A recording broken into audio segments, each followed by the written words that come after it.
Hello everyone. आज इस video में हम पढ़ेंगे कि जो इलेक्ट्रिक डाइपोल होता है उसको अगर हम यूनिफॉर्म इलेक्ट्रिक फील्ड के अंदर रखेंगे तो उसके ऊपर क्या इफेक्ट होगा। तो an electric dipole in uniform electric field, और इसको क्या बोलेंगे, torque acting on a dipole in uniform electric field. तो इसके लिए एक डायग्राम बनाएंगे इन एजम्पशंस को यूज़ करके। Let an electric dipole having dipole length 2L is inclined at an angle theta. पिछले वाले वीडियोस में हमने क्या किया था, एक डाइपोल लिया था जिसको सीधा रखा हुआ था, लेकिन इसके अंदर थीटा एंगल पे उसको इंक्लाइन करेंगे। तो सबसे पहले एक यूनिफॉर्म इलेक्ट्रिक फील्ड बनाते हैं। यूनिफॉर्म इलेक्ट्रिक फील्ड ये होता था कि जो उनकी फील्ड लाइंस होंगी वो इक्वल डिस्टेंस पे होंगी, वो पैरेलल होंगी एक दूसरे के, या फिर उनके बीच का जो डिस्टेंस होगा वो इक्वल होगा। तो पॉजिटिव से नेगेटिव जाएगी, फील्ड लाइंस पॉजिटिव से नेगेटिव जाएंगी।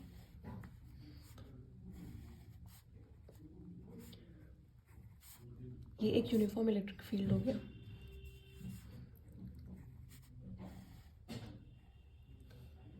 तो इसके अंदर एक हमको इलेक्ट्रिक डाइपोल लेना है जो कि एक थीटा एंगल पे इंक्लाइन करेगा। तो यहाँ पे एक माइनस क्यू चार्ज मान लेते हैं और यहाँ पे एक प्लस क्यू चार्ज। तो ये एक इलेक्ट्रिक डाइपोल हो गया जो कि जिसके बीच की लेंथ 2L होगी और ये थीटा एंगल पे इंक्लाइन करेगा। उसके बाद इसके ऊपर फोर्स एक्ट करेगी। यहाँ पर एक फोर्स, सबसे पहले इसको नाम दे लेते हैं डाइपोल को, ए बी डाइपोल है ये। तो इस बी पॉइंट पे और ए पॉइंट पे कुछ इलेक्ट्रिक फील्ड होगा, और हमें पता है इलेक्ट्रिक फील्ड क्या होता है, फोर्स इनटू चार्ज। हमने फोर्स को डिफाइन किया था ना, force upon charge q not.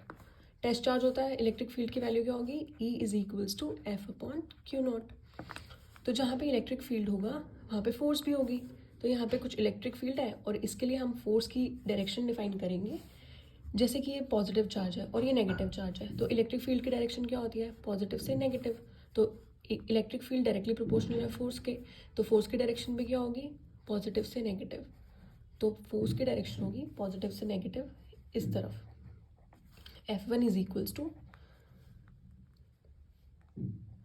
F की वैल्यू यहाँ से क्या बनेगी, F is equals to E q, क्योंकि चार्ज यहाँ पे ये है ना, तो मॉड ऑफ क्यू आएगा, mod of q E.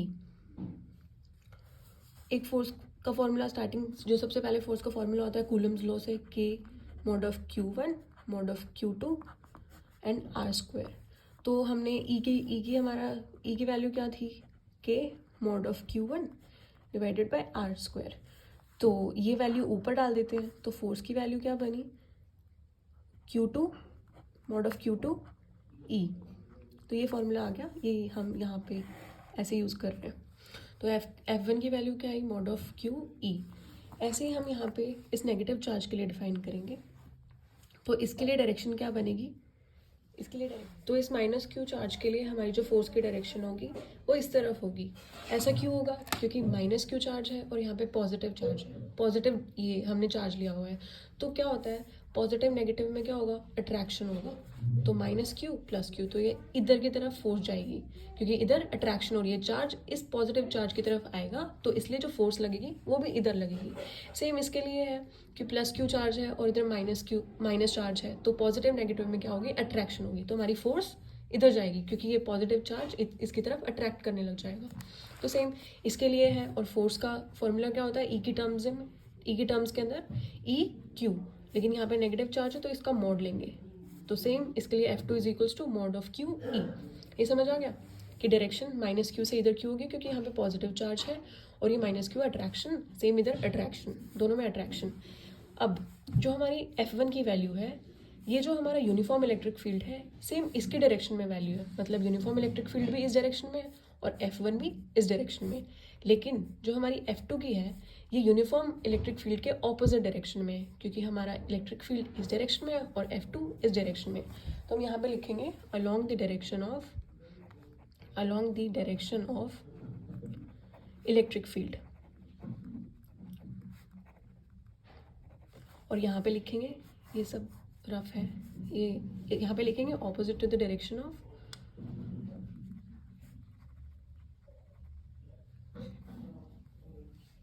Uniform electric field. तो अब हम ये फोर्स की वैल्यू को फाइंड आउट करेंगे, force acting on plus q charge. तो F1 का फॉर्मूला है mod of q E along the direction of, ये सेम लिखना है, along the direction of electric field. और दूसरी फोर्स है F2 which is acting on minus q charge, force acting on minus q charge जो कि है F2, और दोनों का मैग्नीट्यूड सेम है, सिर्फ डायरेक्शन का डिफरेंस है, in opposite direction of uniform electric field, direction of electric field. तो अब देखो ये इस डायरेक्शन में है और एक ये इस डायरेक्शन में है, तो इनका जो नेट इफेक्ट होगा वो क्या होगा, net translatory force. Net translatory force का वो क्या होगा, एक इस डायरेक्शन में इस डायरेक्शन में, तो साइन नेगेटिव क्योंकि ऑपोजिट डायरेक्शन है, F1 minus F2। Translatory force क्या होता है, वो फोर्स जो स्ट्रेट लाइन के अंदर ट्रैवल करे, मतलब एक ट्रांजिशनल मोशन होता है, उसका मतलब क्या होता है कि motion in which all the points of a moving body move in same direction, मतलब कि जो बॉडी है वो सेम डायरेक्शन में मूव कर रही है, तो उसको बोलते हैं ट्रांजिशनल मोशन बोलते हैं उसको। तो ऐसी एक ट्रांसलेटरी फोर्स होती है जो कि स्ट्रेट लाइन के अंदर ट्रैवल करती है, तो ये स्ट्रेट लाइन है, तो F is equals to F1 minus F2 mod of Q minus mod of Q is equals to 0। तो इससे हमें क्या पता लगा कि जो नेट ट्रांसलेटरी फोर्स होगी वो 0 होगी। तो इससे क्या है कि जो हमारा this shows that net translatory force on a dipole in uniform electric field is 0। ये हमें पता लग गया कि जो हमारे डाइपोल के ऊपर यूनिफॉर्म इलेक्ट्रिक फील्ड के अंदर जो फोर्स लगती है वो 0 होती है। तो इससे एक चीज़ याद रखनी है कि जब when two equal opposite and parallel forces, two equal, ये फोर्सेस इक्वल है और क्या है, ऑपोजिट है और पैरेलल है, एक्ट्स ऑन अ बॉडी, जब ये ऐसी दो फोर्सेस एक बॉडी पे एक्ट करेंगी, मतलब ये डाइपोल है इसके ऊपर एक्ट कर रही है, तो इससे क्या होगा, टॉर्क जनरेट होगा। टॉर्क, अब टॉर्क क्या होता है, ये होता है फोर्स की वैल्यू, टॉर्क एक तरह से फोर्स ही होता है, लेकिन क्या है इसके अंदर, ये एक मेजर ऑफ फोर्स है जो कि क्या करता है, एक ऑब्जेक्ट को रोटेट करता है। मतलब टॉर्क का मतलब होता है एक ऑब्जेक्ट को रोटेट करना, वो फोर्स जो हमारे ऑब्जेक्ट पे लगेगी जिसके कारण वो रोटेट करेगा एक एक्सिस पे। तो इसका ये टॉर्क का मतलब ये होता है। तो अब हम उस टॉर्क की वैल्यू निकालेंगे। तो टॉर्क का फॉर्मूला होता है torque is equals to either force multiply by perpendicular distance. तो अब फोर्स की वैल्यू क्या थी यहाँ से, मॉड ऑफ क्यू ई, चाहे कोई भी फोर्स ले लो, दोनों फोर्सेस इक्वल है ना, सिर्फ डायरेक्शन ऑपोजिट है और बीच में परपेंडिकुलर डिस्टेंस चाहिए अब हमें यहाँ पे। तो इसके लिए हमें कुछ कंस्ट्रक्शन करनी पड़ेगी हमारी फिगर के अंदर। तो परपेंडिकुलर डिस्टेंस चाहिए इन दोनों चार्जेस के बीच, परपेंडिकुलर डिस्टेंस। तो इसके लिए हम यहाँ पे परपेंडिकुलर ड्रॉ करेंगे। तो हमने यहाँ पे एक परपेंडिकुलर ड्रॉ कर लिया। सो इसको हम नाम देंगे एन, BAN। तो हमें BN की वैल्यू निकालनी है। तो BN की वैल्यू कैसे निकलेगी, इन ट्राइंगल ANB, इसके अंदर BN की वैल्यू परपेंडिकुलर है तो इसी ट्राइंगल के अंदर BN की वैल्यू निकलेगी। तो in triangle ANB, in triangle ANB, इसके अंदर ये परपेंडिकुलर है। परपेंडिकुलर केस में क्या आता है, साइन आता है। तो यहाँ पे हमें साइन का फॉर्मूला यूज़ करना पड़ेगा। Sine theta is equals to, ये थीटा है, इसके ऊपर साइन लगाएंगे, sine theta is equals to perpendicular पर हाइपोटेन्यूज। तो इस थीटा के लिए परपेंडिकुलर क्या होगा हमारा, BN होगा, BN, और इस थीटा के लिए हाइपोटेन्यूज AB। तो BN की वैल्यू तो हमें निकालनी है और AB की वैल्यू हमें गिवन है विच इज़ 2L। तो यहाँ से BN की वैल्यू क्या आई, 2L साइन थीटा। तो ये हम इसके अंदर डाल देंगे, इसको इक्वेशन 1 मान लो, और ये BN है। परपेंडिकुलर डिस्टेंस हमारा क्या है, BN है, और ये क्या किया, BN की वैल्यू यहाँ से निकाली और इसको वैल्यू 2 दे दो। So put 2 in 1। तो हमारा टॉर्क का फॉर्मूला क्या बना, और टॉर्क को हम इस सिंबल से रिप्रेजेंट करते हैं, tau, Q mod of Q E 2L sine theta. अब हमने पढ़ा हुआ है कि P हमारा क्या होता है, इलेक्ट्रिक डायपोल मोमेंट होता है, जिसका फॉर्मूला क्या होता है, मॉड ऑफ Q 2L। तो ये मॉड ऑफ Q है, ये 2L है, तो यहाँ से हम टॉर्क की वैल्यू क्या निकल जाएगी, इलेक्ट्रिक डायपोल मोमेंट E और साइन थीटा। तो ये टॉर्क की वैल्यू आ गई है। अब हमने पढ़ा था डॉट प्रोडक्ट और क्रॉस प्रोडक्ट। तो ये किस चीज़ को रिप्रेजेंट कर रहा है, क्रॉस में साइन थीटा होता था, डॉट में कॉस थीटा होता था। तो इसको हम क्रॉस प्रोडक्ट के टर्म्स में लिखेंगे P क्रॉस E। ये वेक्टर फॉर्म में इसकी नोटेशन आ गई है, टॉर्क की वेक्टर नोटेशन। तो अब इसके अंदर हमारा जो डायपोल मोमेंट होगा ये रोटेट करेगा, और जो हमारा इलेक्ट्रिक फील्ड होगा ये नॉन रोटेटर होगा। मतलब कि जो जैसे हमने टॉर्क की क्या बताई थी कि एक परपेंडिकुलर डिस्टेंस होगा, एक एक्सिस पे रोटेट करेंगे, तो उस केस में जो P होगा रोटेट वो करेगा, और जो इलेक्ट्रिक फील्ड होगा वो एक जगह पे स्टेबल रहेगा, नॉन रोटेटर होगा, ये नॉन रोटेटर। तो इसके अंदर कुछ स्पेशल केसेस आते हैं, स्पेशल केसेस, जिसके अंदर फर्स्ट पॉइंट आता है कि अगर जो हमारा डाइपोल, जो हमने इस फिगर में डाइपोल को कैसे ओरिएंट किया हुआ है, एक एंगल थीटा पे ओरिएंट किया हुआ है। अब इसके ऊपर हम कुछ कंडीशंस लगाएंगे, जैसे थीटा है वो 0 डिग्री होगा, 180 डिग्री होगा, 90 डिग्री होगा। तो ऐसे केसेस बनते हैं जिसके अंदर हम थीटा की वैल्यू को चेंज करेंगे। तो सबसे पहले हमारा केस आता है, if dipole is oriented parallel to electric field, parallel to electric field, मतलब इस डायरेक्शन में इलेक्ट्रिक फील्ड है और इसी डायरेक्शन में अगर हम डाइपोल को रख देंगे तो उस केस में क्या होगा, उस केस में हमारा थीटा कितना बनेगा, क्योंकि दोनों सेम डायरेक्शन में है, तो थीटा की वैल्यू 0 डिग्री हो जाएगी। बस ये वैल्यू उठा के और हमारे टाउ के उसमें रख देनी है। तो टाउ का फॉर्मूला क्या था, PE साइन थीटा। तो साइन थीटा 0 था, तो यहाँ से टाउ की वैल्यू क्या आई, 0 आ गई। तो ये जो ओरिएंटेशन होगी, इस ओरिएंटेशन में ये हमारा डाइपोल एक स्टेबल इक्विलिब्रियम को अटेन कर लेगा। In this orientation dipole is in stable equilibrium. In this orientation, जब theta is equals to 0, in this orientation dipole is in stable equilibrium.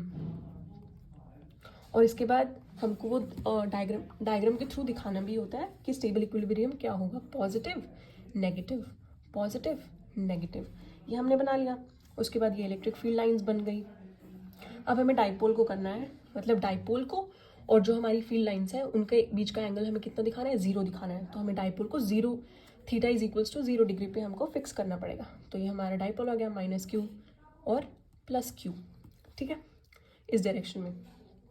तो ये P की डायरेक्शन है और ये हमारी इलेक्ट्रिक फील्ड की डायरेक्शन है। तो इस केस में theta is equals to 0 degree. समझ आया ये।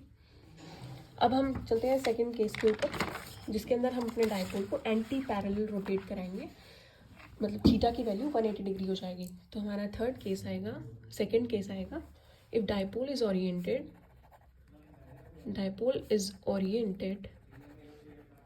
Anti parallel to, anti parallel का मतलब क्या होता है, ऑपोजिट, 180 डिग्री, उनके बीच में जो एंगल होगा वो 180 डिग्री होगा, टू यूनिफॉर्म इलेक्ट्रिक फील्ड। तो theta is equals to 180 degree, anti parallel 180 degree. तो इस केस में हम टाउ की वैल्यू क्या निकालेंगे, PE sine theta, PE sine 180 degree. अब हमें क्या पता है, साइन 0 डिग्री क्या होता है, 0 होता है, साइन 180 डिग्री क्या होता है, ये भी 0 होता है। तो इस केस में क्या होगा, जो हमारा टाउ आएगा वो फिर से 0 डिग्री आ जाएगा। तो इस ओरिएंटेशन में हमारा जो डाइपोल होगा वो एक अनस्टेबल इक्विलिब्रियम को अटेन करेगा। इन this orientation dipole is in unstable equilibrium. अब डायग्राम के थ्रू हम इसको कैसे रिप्रेजेंट करेंगे, सबसे पहले इलेक्ट्रिक फील्ड लाइंस बनानी है या यूनिफॉर्म इलेक्ट्रिक फील्ड बनाना है। तो ये हमारा यूनिफॉर्म इलेक्ट्रिक फील्ड बन गया। इसके अंदर हम अपने डायपोल को एंटी पैरेलल रखेंगे। एंटी पैरेलल का मतलब होगा 180 डिग्री। जो हमारा प्लस क्यू आएगा वो इधर आएगा, माइनस क्यू इधर आएगा, और इसकी डायरेक्शन माइनस क्यू से प्लस क्यू होती है। डायपोल की डायरेक्शन क्या होती है? माइनस क्यू से प्लस क्यू। डायपोल मूवमेंट होती है पी, जिसकी डायरेक्शन माइनस से प्लस जाती है, माइनस से प्लस। और इलेक्ट्रिक फील्ड की डायरेक्शन क्या होती है? माइनस से प्लस। ये भी सेम ऐसे ही, प्लस टू माइनस। ऑपोजिट होती है डायपोल की और इलेक्ट्रिक फील्ड की। ये इलेक्ट्रिक फील्ड है, ये डायपोल मूवमेंट है। तो यहाँ पे हमें क्या करना है? डायपोल को एंटी पैरेलल वो करना है। तो पॉजिटिव से नेगेटिव इलेक्ट्रिक फील्ड की डायरेक्शन और डायपोल मूवमेंट की डायरेक्शन माइनस से प्लस। ध्यान रखना है, इलेक्ट्रिक फील्ड की डायरेक्शन पॉजिटिव से नेगेटिव, डायपोल मूवमेंट की डायरेक्शन माइनस से प्लस। समझ आया? माइनस से प्लस, और इलेक्ट्रिक फील्ड की डायरेक्शन प्लस से माइनस। इस केस में हमको एंटी पैरेलल करना था, तो एंटी पैरेलल में माइनस इधर चेंज कर दिया। यहाँ पे हमारा पहले माइनस क्यू था, यहाँ पे प्लस क्यू था, लेकिन एंटी पैरेलल करना था तो दोनों को रिवर्स कर दिया, स्वैप कर दिया। ठीक है, तो ये बन गया हमारा theta is equals to 180 degree के लिए केस। तो आया समझिए। उसके बाद हमारा आता है कि अगर हम हमारे थीटा को 90 डिग्री कर देंगे, if theta is equals to 90 degree. So ये थर्ड केस है। तो इसके अंदर हमारा टाउ की वैल्यू क्या बनेगी? P E sine theta. अब साइन 90 डिग्री क्या होता है? साइन 90 डिग्री होता है 1। तो पी ई टाउ की वैल्यू इस बारी क्या बनी? पी ई बनी, जो कि मैक्सिमम है। इस केस में हमारा टॉर्क होगा वो मैक्सिमम होगा, जिसकी वैल्यू होगी पी ई। उसके बाद अगर हम ये सोचें कि अगर ये नॉन यूनिफॉर्म फील्ड ना, ये यूनिफॉर्म फील्ड ना हो और नॉन यूनिफॉर्म फील्ड हो, उस केस में क्या होगा? उस केस में होगा in case of non uniform electric field. अब इस केस में था कि हमारा यूनिफॉर्म फील्ड था, इस केस में हमारी फोर्स थी वो ज़ीरो हो गई थी, हमारे पास क्या था? सिर्फ टॉर्क एक्ट कर रहा था। लेकिन अगर हमारे पास नॉन यूनिफॉर्म इलेक्ट्रिक फील्ड आ जाए तो इस केस में फोर्स प्लस टॉर्क दोनों चीज़ें होंगी। तो dipole experiences translatory force as well as torque. Dipole will experience both translatory force as well as torque। तो सिर्फ डिफरेंस इतना है कि नॉन यूनिफॉर्म केस के अंदर जो हमारा डायपोल होगा वो बोथ फोर्स और टॉर्क दोनों एक्सपीरियंस करेगा। लेकिन अगर हमारे पास ये जो यूनिफॉर्म फील्ड होगा, यूनिफॉर्म इलेक्ट्रिक फील्ड होगा, तो हमारा डायपोल वो सिर्फ एक टॉर्क एक्सपीरियंस करेगा। आई होप आपको ये सब समझ आया है। Thank you.